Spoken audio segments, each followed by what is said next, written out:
부산에서 작은 기업체를 운영하던 김덕수 씨는 한 통의 문자를 받았습니다. 이렇게 저금리 대출을 해준다는 내용이었습니다. 저도 이런 거 본 적 있어요. 저금리 대출 해주겠다, 뭐 내지는 뭐 정부 지원금을 주겠다 이런 식으로 해서 신청해달라고 뭐 이런 거 받은 적 많습니다. 이게 누군가에게는 무시하고 넘기는 광고 문자지만 또 누군가에게는 간절한 동아줄이 되기도 하거든요. 당시 덕수 씨도 직원들 월급 때문에 급히 대출이 필요했다고 합니다. 그래서 바로 통화 버튼을 누르게 된 거죠. 어떻게 이제 고객님이 이쪽을 정리해 주신다 하시면 저희 쪽에서 바로 진행 가능하시고 이제 오늘 안으로 이제 바로 송금 가능하시니까 무리 없이 이제 그냥 오늘 안에 한 4시 안에까지는 네, 자금이 나가시고요. 알아볼 때 안 된다 그러더라고요. 사주도 안 되고 안 된다 그러더라고요. 제가 먼저 그거부터 도와드리고 진행할 거니까 저기 따라하세요 지금처럼. 그거랑 진행하시면 안 되는 것도 얘기할 제가 있어서 그런 거니까 걱정하지 마세요. 이건 실제 보이스피싱범들의 목소리입니다. 믿고 따라와라, 걱정 마라. 이런 말들이 돈 급한 사람들에게는 얼마나 솔깃하고 또 고맙겠어요. 이렇게 초반에 유대감을 쌓는 게 그놈들의 수법이라고 합니다. 보통 피해자들을 탓할 때 왜 얼굴 한 번 본 적 없는 사람 그렇게 쉽게 믿었어? 라고 얘기하는 경우들이 있잖아요. 네. 그런데 이렇게 위로와 공감을 아주 적절하게 섞으면서 접근을 하니까 피해자들은 심리적인 저항감을 허물고 그들의 목소리에 마음을 열게 되는 겁니다. 그리고 잠시 후 또다시 전화가 걸려왔어요. 김덕수 고객님, 네, 심사팀 오대리입니다. 저희가 심사를 해보니까 신용 등급이 너무 낮으세요. 이 말을 들은 덕수 씨는 어떤 기분이었을까요? 기대가 굉장히 컸잖아요. 그러니까 당연히 실망도 컸겠죠. 뭐 어떻게 다른 방법이 없을까? 애타는 마음이 막 생겼을 것 같아요. 그래서 그때부터 마음이 매달리게 되고 이때부터 이놈들의 수법이 모습을 드러내기 시작합니다. 그 신용보증재단에다가 재단에서 보증을 서주는 거기 때문에 신용 발급 비용 예치금이 발생을 한다고 제가 말씀을 드렸죠. 그래요? 그럼 뭐가 필요한데? 뭐 예측은 뭐가 필요한데요? 잠시만 예치금을 좀 부여를 해드릴게요. 잠시만요. 네.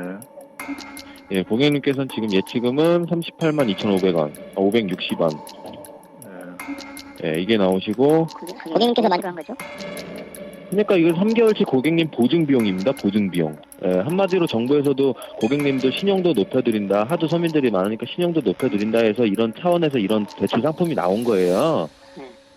업계 사람들만 아는 그 편법이라면서 단번에 신용 등급을 올리는 비법을 설명하기 시작해요. 물론 죄다 거짓말이었죠.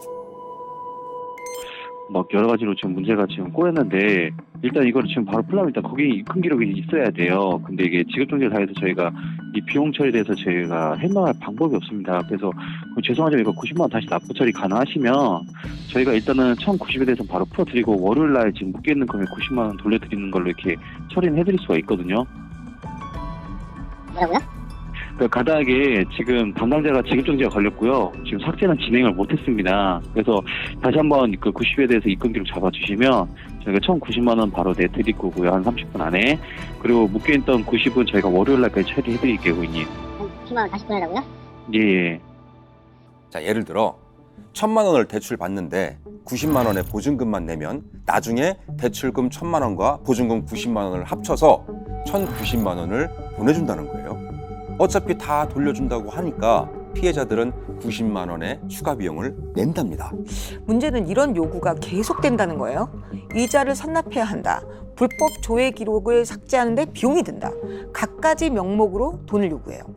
근데 한 번 추가 비용을 낸 피해자들은 그 요구를 거절할 수가 없어요. 대출을 받지 못하면 대출금뿐만 아니라 먼저 낸 90만 원의 추가 비용조차도 날리는 거니까요. 네. 행여나 이 피해자들이 의심할까 봐 보증기관을 사칭하는 문자까지 보냈답니다. 이런 문자에 속아서 추가 비용을 계속 내다 보면은 애초에 받기로 한 대출금보다 훨씬 더 많은 추가 비용을 내기도 했대요. 결국에는 대출은 한 푼도 못 받고 추가 비용만 수천, 수억씩 날리게 된 거죠. 그럼 정리해 보자면 공감과 위로의 말로 유대감을 쌓는 겁니다. 그래서 피해자들로 하여금 희망을 갖게 해요. 그리고 결정적인 순간에 진입 장벽을 만들고 추가 비용이라는 덫에 빠져들 수밖에 없도록 하는 거죠. 가짜 위로와 가짜 희망으로 어려운 처지의 사람들을 조롱하고 또 조롱하는 거잖아요. 세상에 이렇게 잔인한 희망 고문이 또 어디 있겠습니까? 그렇습니다. 조롱하고 조종하고 심지어는 희망뿐만 아니라 공포도 심어주죠. 네. 덕숙 씨도 이 보증 비용이라는 명목으로 600만 원이나 보냈답니다. 그런데 곰곰이 생각해 보니까 좀 이상하다는 거예요. 그래서 니들 보이스피싱이지? 내 돈 내놔! 라고 요구를 했답니다. 그랬더니 야, 눈 뜨고 다니니까 어때? 기분 좋지? 친절했던 오대리가 본색을 드러내면서 욕을 하기 시작했답니다. 야, 진짜 이거 나쁜 놈들이다. 정말 나쁜 놈들이다. 아주 적반하장도 유분수죠. 그렇게 덕수 씨는 보이스피싱범과 실랑이를 벌이다가 신고를 하겠다고 결심을 합니다. 그리고 경찰서로 향합니다. 그 40분 정도밖에 안 걸렸대요. 그 40분 사이에 이 보이스피싱 범들이 덕수 씨 번호로 112에 허위 신고를 했던 거예요. 근데 이놈들이 잡고 보니까 생각보다 더 악랄한 놈들이었습니다. 저희가 확인된 것만 피해자가 210여 명, 그 피해금이 20억 원 정도 확인되었습니다. 그래서 인터넷 지도를 통해서 확인해 보니까 감전역이라는 그 지하철역이 있었고, 뭐 전기에 감전된 거냐 이러면서 이름이 재밌어 가지고 그냥 감전역을 폭파하겠다라고 이야기를 했었습니다. 아니, 진짜 장난칠 게 따로 있죠. 허위 신고가 이게 얼마나 큰 범죄인데요. 그죠? 그럼요. 사회적으로 신뢰를 잃게 만드는 거예요. 굉장히 무서운 겁니다. 그러니까 정말 생각 없는 놈들이에요, 이놈들이. 네. 게다가 문제는 이게 끝이 아니라는 거예요. 가족이며 친구, 심지어 거래소 사장님들에게 항의 전화가 빗발쳤대요. 하나같이 덕수 씨 번호로 불쾌한 문자를 받았답니다. 바로 이런 내용이죠. 있습니다. 너무 끔찍하네요. 이게 그러니까 부인에게 문자를 보낸 거죠? 그렇죠. 만약 제가 받았다 그러면 너무 당황스럽고 황당해가지고 이게 아니라고 얘기해도 막 손이 떨릴 것 같아요. 한동안은 굉장히 가슴이 막 아니, 아무것도 모르는 상태에서 진짜 이렇게 문자를 받으면 와이프며 딸이며 무슨 생각을 하겠어요? 그러니까요. 근데 문제는 이렇게 문자를 받은 사람이 무려 30명이 넘었대요. 덕수 씨가 아무리 아니라고 해명을 해도 관계를 회복하는 게 쉽지 않은 분들도 있었다고 합니다. 황당하고 뭐 억울하고 주위에서도 전화가 엄청나게 많이 왔어요. 그 내 지인들한테 입에 담지도 못할 문자를 다 보내가지고. 덕수 씨 입장에서는 진짜 미치고 팔짝 뛸 노릇이죠. 본인도 피해자인데 억울한 누명까지 썼으니까요. 근데 더 화가 나는 건 이런 식으로 피해자들에게 2차, 3차 가해를 가하는 놈들이 더 많아지고 있다는 겁니다. 그것도 아주 끔찍한 방법으로요.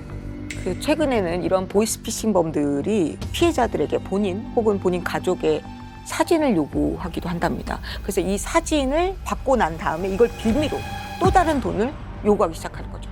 그러니까 이뿐만이 아닙니다. 보이스피싱으로 신분증 사진을 받은 뒤에요. 음란물의 사진을 합성해서 협박하는 경우도 있다고 합니다. 정말 쓰레기 중에 쓰레기죠. 네. 이제 이 보이스피싱은 단순히 돈만 뺏는 금융범죄가 아닙니다. 한 사람의 인생을 송두리째 파괴하고 그 영혼까지 처참히 짓밟습니다.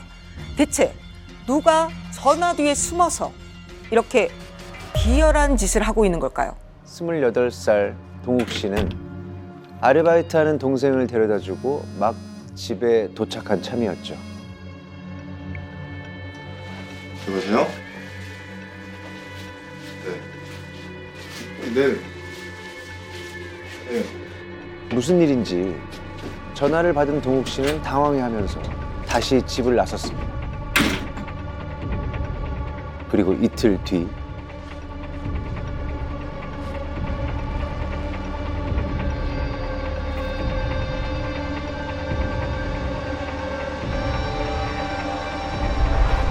그는 싸늘한 시신으로 발견됐습니다.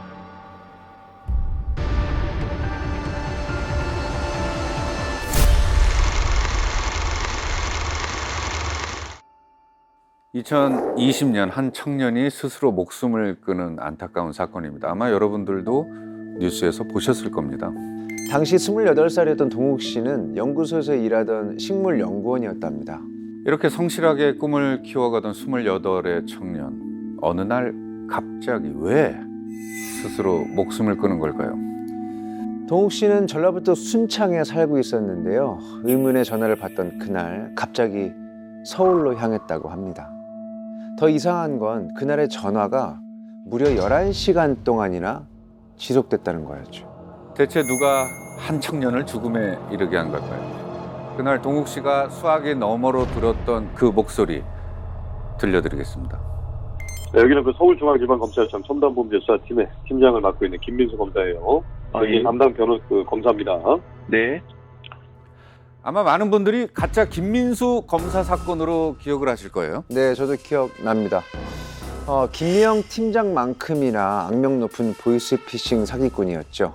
피해액만 100억 가까이 됐다고 합니다. 네, 이건 단순한 사기꾼이 아닙니다. 일부 기사에서는 한 청년을 죽음에 이르게 한 목소리 살인자라고 표현을 했습니다. 대체 11시간 동안 어떤 대화가 오갔길래 한 청년이 스스로 목숨을 끊을 수밖에 없었을까? 지금부터 동욱 씨와 가짜 김민수 검사가 나눈 실제 통화 내용을 들려드리겠습니다.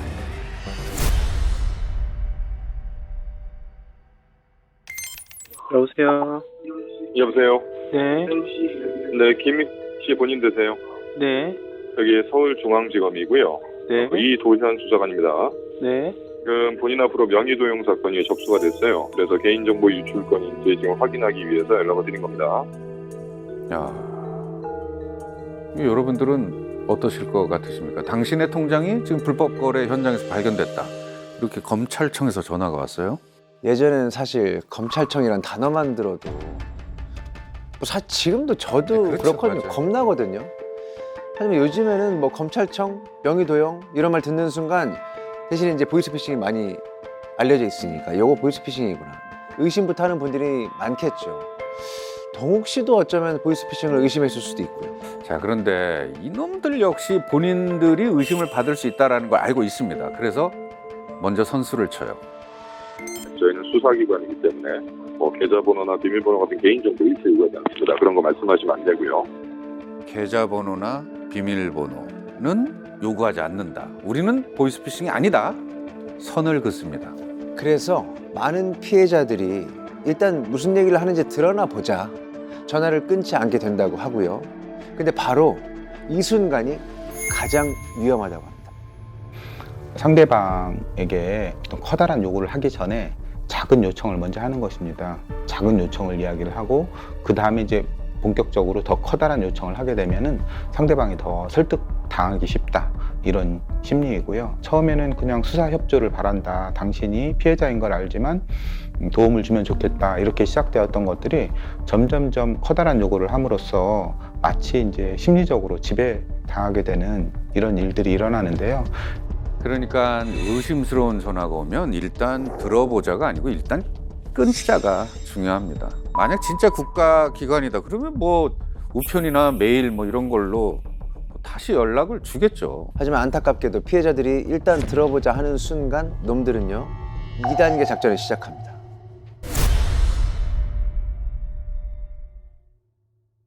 여보세요. 네, 안녕하세요. 네, 안녕하십니까. 네, 여기는 그 서울중앙지방검찰청 첨단범죄수사팀의 팀장을 맡고 있는 김민수 검사예요. 네. 이 사건에 대한 내용과 정보 모든 얘기를 제3자 그 누구에게도 얘기할 수 없다라고 했습니다. 보안이 중요하다고 한 건데 네. 제가 지시하는 거 꺼주세요. 그다음 모바일 데이터 와이파이 꺼주세요. 네, 껐어요. 모바일 데이터 와이파이 꺼졌습니까? 네. 가짜 김민수 검사는요 이렇게 가짜 신분증까지 만들어서 동욱 씨에게 보냈습니다. 동욱 씨는 그의 말에 귀를 기울일 수밖에 없게 됐죠.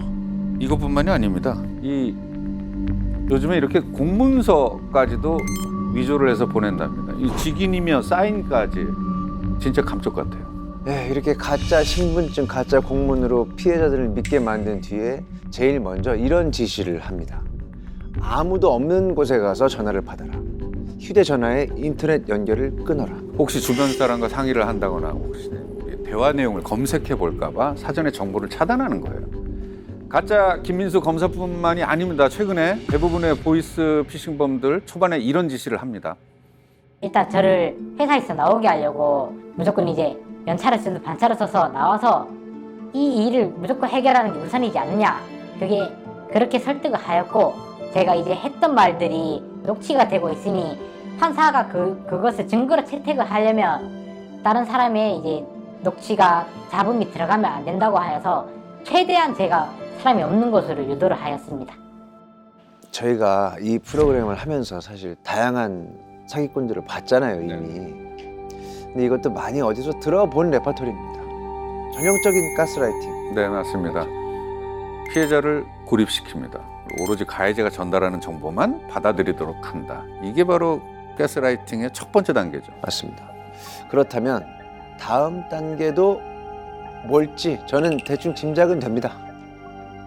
수사기관 입장에서 피해자일 수도 있지만 피의자일 가능성도 있는 상태라는 얘기. 현재는 본인이 피해자인지 가해자인지는 본인은 정확하게 알 거 아니에요.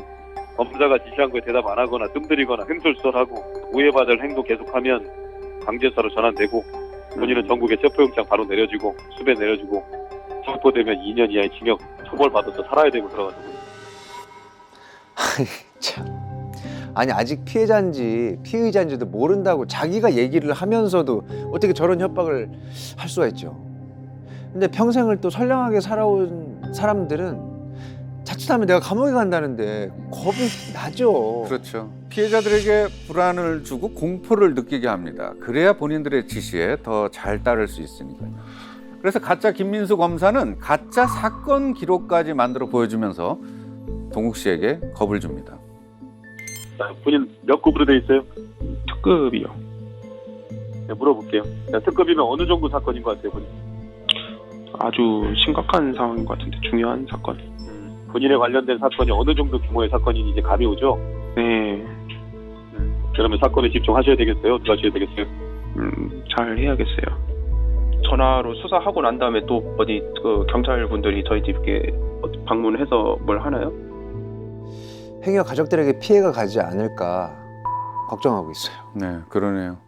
이렇게 극도의 불안과 긴장 상태가 되기 때문에 피해자들은 의심이나 다른 생각들을 할 수가 없다고 합니다.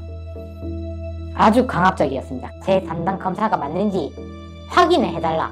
그렇게 했더니 이제 처음에는 무조건 화를 냅니다.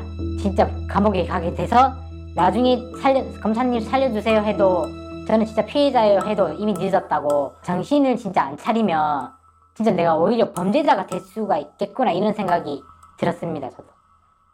어떤 전문가들은 피해자들을 이렇게 극심한 공포와 불안에 몰아넣는 이 보이스피싱 범죄자들의 성향이 사이코패스 범죄자들과 다르지 않다고 얘기를 합니다. 피해자를 무력감, 공포감에 빠뜨리고 피해자의 고통을 즐긴다. 마치 공감 능력이 없는 사람처럼. 보이스피싱을 소재로 한 영화에 이런 대사가 나오더라고요. 보이스피싱은 무식과 무지를 파고드는 게 아니야. 상대의 희망과 공포를 파고드는 거지. 이 대사처럼 피해자들의 뇌가 아니라 심장을 공략하는 게 이 보이스피싱의 잔인한 본질이 아닐까 싶습니다. 자, 이제 놈들의 본격적인 작전이 시작됩니다. 바로 돈. 당신의 계좌가 안전한지 이렇게 확인한다면서 대출을 받아라. 통장에 돈을 다 뽑아라. 이런 지시를 하죠. 근데 요즘은요, 보이스피싱 범죄가 워낙 많으니까 은행에서도 사실 거액의 현금 인출을 잘 안 해주거든요. 아, 맞아요. 네. 그래서 이렇게 세뇌를 시킨다고 합니다. 톡으로 계속 은행원과 범죄자가 진짜 이제 한 팀이 돼서 범죄 행위를 했던 기사와 뉴스를 이제 카톡으로 계속 보내줍니다. 저는 그걸 보면 아 진짜 은행원과 범죄자가 연루가 돼 있기도 하구나. 돈을 안 주면 은행원도 공범이기 때문에 의심을 해보라고 저를 설득하였습니다. 가짜 김민수 검사도 마찬가지였습니다. 은행원들이 범죄자들과 한패다. 부동산 계약 핑계를 대면서 인출을 해라. 동욱 씨를 세뇌시키기 시작했습니다. 무려 30분 동안이라요. 네, 동욱 씨는 그가 시킨 대로 은행원들에게 거짓말을 하면서 현금 인출을 요구했습니다. 그런데 인출이 거절됩니다. 급하게 나오느라고 통장이랑 이 도장을 안 가지고 나온 거예요. 근데 이걸요, 다행이라고 해야 할지 불행이라고 해야 할지 예금 인출이 안 된다고 하니까 이놈들이 동욱 씨 탓을 하면서 몰아붙이기 시작합니다. 말이 돼요? 상식적으로 생각해 봅시다. 본인 계좌고 본인 거죠? 네. 안 된 이유가 뭐예요? 명확하게 들었어요? 제가 1년 전에 설명한 것도 아니고 지금 5분에서 10분 전에 수사 진행하기 전에 본인한테 그걸 기억을 못해서 하나 얘기를 안 한 거예요? 아니면 본인이 깜빡하고 안 한 거예요? 뭐예요? 정확히 깜빡해가지고. 자꾸 본인 중에 딴 얘기하면 어떡하자는 거예요? 예? 지금 뭔 생각이에요? 감사합니다. 내가 말하는 게 어려워요? 압박감 느껴가지고. 자, 이놈들 심지어 다른 은행에서 다시 시도해라 뭐 이런 식으로 재촉을 합니다. 그래서 동욱 씨는 순창에서 정읍까지 또 갑니다. 가서 또 인출을 시도했는데 이번에도 역시 돈을 찾지 못했습니다. 이때 시간이 오후 2시 40분쯤이에요. 무려 5시간 가까이의 통화에 시달리면서 여기저기 은행을 막 찾아다닌 거예요. 네, 이렇게 되니까 동욱 씨는 육체적으로 굉장히 지친 상태였을 겁니다. 지금의 상황을 객관적으로 판단한다. 이것도 쉽지 않았을 것 같아요. 그 내용들을 보면 이틀에 걸쳐서 굉장히 오랜 기간 동안 피해자를 괴롭힙니다. 신체적으로도 거의 탈진 상태였다라고 볼 수가 있고요. 심리적으로도 계속 반복적으로 세뇌하듯이 가스라이팅을 했기 때문에 아마 심리적인 탈진 상태도 일어났던 것으로 생각을 합니다. 이런 것들이 이제 지속이 되어지게 되면 정신적인 혼란 상태가 오게 됩니다. 거의 공황 상태, 말하자면 심리적으로 어떠한 결정도 할 수 없는 그런 탈진 상태가 되었던 것으로 보입니다. 자, 이제 가짜 김 검사는 플랜 B를 시작합니다. 거액의 예금 인출 포기합니다. 당장 ATM기에 가서 가능한 만큼 돈을 뽑아오라고 지시합니다.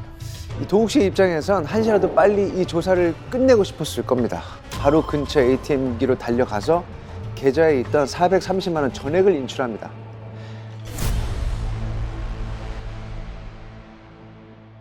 동욱 씨는 인출한 돈을 들고 다급히 서울행 기차를 탔어요. 그리고 서울의 한 주민센터로 향합니다. 가짜 김 검사의 아주 황당한 요구 때문이었죠. 일반인들이 쓰는 것처럼 써놓기 위해서 여성한 택배 보관함이라고 써놨거든요. 이해됩니까? 예. 일반 시민들 눈에는 거기서 국가연구에서 운영하는 보관용이나 예를 들어서 뭐 보안용도, 국가용도라고 이렇게 표시가 돼 있으면 되겠어요, 안 되겠어요? 안 돼요. 안 되죠. 그러면 보안의 의미가 전혀 없이 그렇게 써 있어요. 예.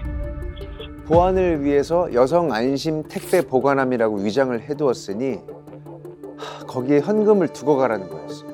이 가짜 김 검사, 이 뭐 무슨 첩보 영화를 너무 많이 봤어요. 이게 주민센터뿐만이 아닙니다. 지하철역 물품 보관함, 그리고 뭐 편의점 앞에 있는 택배 보관함까지 돈을 들 수 있는 곳은 죄다 국가보안시설이라고 거짓말을 합니다. 근데 피해자들은 보관함에 두었다가 조사가 끝나면 직접 수거해 가라라고 하니까 이게 안심하고 돈을 거기에 보관합니다. 대신에 국가보안시설이라서 비밀번호는 지정된 번호로 해야 한다고 핑계를 댄다고 합니다. 이 국가보안시설이 아니라 그냥 사기꾼들 금고였던 거예요. 그러니까 저희들의 지금 심정, 그리고 보시는 시청자 여러분들도 일단 우선은 아니 순진하게 왜 저런 거에 왜 당하지? 라고 생각하실 것 같아요. 근데 저희가 앞서 계속 말씀드렸던 이 불안과 자기 마음을 다스릴 수 없는 공포가 존재하면 저렇게 그냥 쫓아가진다는 거죠. 동욱 씨가 택배 보관함에 현금을 두고 온 게 저녁 8시가 다 된 시간입니다. 통화를 시작한 지 10시간 가까이 됐을 때예요. 근데 이 나쁜 놈들이 그 뒤로도 1시간 가까이 동욱 씨를 더 괴롭힙니다. 여의도 카페에 가서 검찰에 낼 서류를 작성해라 이러면서 동욱 씨를 카페에 묶어둡니다. 아마도 다른 공범들이 이 보관함에서 현금을 빼낼 동안에 시간을 벌려고 했던 것 같아요. 그렇겠죠. 네. 그리고 모든 작업을 마치고 나서야 마침내 가짜 김민수 검사가 말합니다. 지금 현재 8시 48분이죠? 예. 지금 얘기하다 보면 한 1, 2분 지날 거고. 네. 얘기하면 전화를 끌 거야. 그래요. 자, 전화 끄세요. 예. 전화기 끄세요. 이게 가짜 김검사의 마지막 지시였습니다. 밥 한 끼 먹지 못하고 순창에서 서울까지 이동하면서 무려 11시간 동안 이어진 이 긴 조사가 끝나는 순간입니다. 자, 이제 동욱 씨는 마음 편하게 집으로 돌아갔을까요? 불행히도 그러지 못했습니다.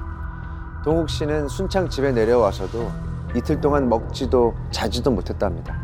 그가 이틀 만에 집을 나서서 유일하게 구입한 물건이 있었는데요.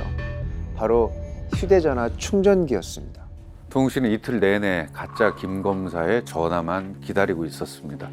대체 왜 그렇게까지 그의 연락을 기다렸을까요? 통화가 종료되기 전에 가짜 김검사가 남긴 이 한마디 때문이었어요.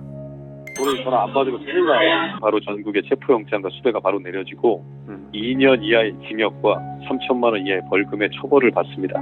자, 지금 전화 종료하고 하자마자 바로 전화 끊어놓고 15분에 전화 켜고 나가면서 제가 한 2분 후에 전화 바로 할게요. 알겠죠? 예. 다시 전화하겠다는 가짜 김검사의 말을 믿고 동욱 씨는 15분 후 휴대전화를 켭니다. 근데 아무리 기다려도 전화가 오지 않아요. 그때 동욱 씨는 본인의 실수로 그의 전화를 받지 못한 건 아닌가 이런 생각을 합니다. 11시간의 노력이 수포로 돌아간 건 물론이고 본인이 구속될 수도 있다고 생각했던 것 같아요. 혼자 얼마나 두렵고 무서웠을까요? 일반인들은 이런 경우에는 전화가 끊어지면 오히려 압박감이 해소되었을 것입니다. 그래서 오히려 불안한 마음이 좀 가라앉았을 텐데요. 지금 이 경우는 전혀 다른 경우입니다. 전화가 끊겨서 본인이 문제를 해결하지 못했기 때문에 전화가 끊긴 것이 본인의 탓이라고 자책을 하게 됩니다. 오히려 이 문제를 해결하지 못했기 때문에 이 죄책감과 자책이 심각하게 커져서 본인이 이 해결 방법을 찾지 못해서 어쩔 줄 몰라 하는 이런 공황 상태가 지속된 것으로 보입니다. 가짜 김검사와 연락이 끊어진 다음 날 동욱 씨와 마지막 통화를 한 사람이 있었습니다. 바로 동욱 씨의 동생이었죠. 평소 형제 간의 우애가 좋았다고 합니다. 그렇다면 이날 동욱 씨는 과연 동생에게 이 사실을 털어놓았을까요? 여보세요? 여보세요? 어디야? 아, 미안해. 나 지금 저기 딴 데 있어가지고 연락 못해서 미안. 아, 언제 와? 너 어떻게 출근하고 퇴근했어? 나 엄마가 데려다 줬어. 진짜로? 응, 아, 수. 미안. 내가 이거 데려둬야 되는데 지금도. 언제 오는데? 쌤, 이번 주 내에는 가려나? 빨라내는 오겠지. 왜, 뭔데? 아, 미안해. 지금 뭐 있어가지고. 짧은 통화만 들었는데도 형제가 서로를 얼마나 위하는지가 느껴집니다. 동욱 씨는 끔찍한 고통 속에서도 동생에게 전날 있었던 일에 대해서는 말하지 못했어요. 그놈의 수사보안 때문에 누구에게도 털어놓고 도움을 청할 수가 없었던 거죠. 마지막 순간까지 가족을 걱정했던 다정한 형이자 듬직한 장남. 동욱 씨는 다음 날 몇 장의 유서를 남긴 채 스스로 생을 마감했습니다. 제가 유서를 쓰는 본 목적은 공무집행 방해죄를 얻게 된 이러한 상황이 있었고 고의가 아니며 범죄를 옹호하지 않고 협조하려 했던 선량한 피해자였다는 걸 알리고 싶어서입니다. 엄마 아빠 미안해요. 동생아 잘 있어. 원래대로 행복하게 사세요. 그래야 제가 편할 것 같아요. 다가오는 설날에 이런 소식이라 너무 죄송하네요. 동욱 씨는 이 마지막 순간까지 가짜 김민수 검사의 말을 믿었습니다. 하다못해 다시 전화한다는 얘기만 안 했어도 동욱 씨가 이런 선택까지는 안 하지 않았을까 싶기도 하고요. 정말 너무 화가 나고 답답하고 안타까워요. 자, 이후에 가짜 김 검사는 경찰에 검거가 됩니다. 잡고 보니 40대 백수였다고 합니다. 텔레마케터로 근무했던 경험으로 피해자들을 낚아서 본인은 호화 생활을 즐기고 있었죠. 1심 재판부는 그에게 징역 6년을 선고했습니다. 가짜 김 검사는 형이 과하다면서 항소했고요. 아직도 재판은 진행 중입니다. 유가족들은 가해자들이 제대로 처벌받지 못할 것 같다는 불안감에 아직도 편히 잠을 자지 못한다고 합니다. 가족들의 고통은 이뿐만이 아닙니다. 아, 정말 이게 실화라니까 믿겨지지가 않는데요. 어머니 휴대전화로 이런 문자가 왔답니다. 엄마, 나 동욱. 폰 떨어뜨렸어. 액정 나갔어. 부탁할 거 있어. 문자 줘. 죽은 아들의 실제 이름을 사칭해서 어머니에게 누군가 이런 문자를 보냈다는 거예요. 아, 그리고 이 문자가 온 게 동욱 씨 기일쯤이었습니다. 네. 심지어 한두 번도 아니고요. 그래서 저희가 이 가짜 김검사와 동욱 씨의 통화 내용 이렇게 여러분께 자세히 들려드린 이유는 더 이상의 피해자가 나오지 않길 바라는 마음도 물론 있습니다.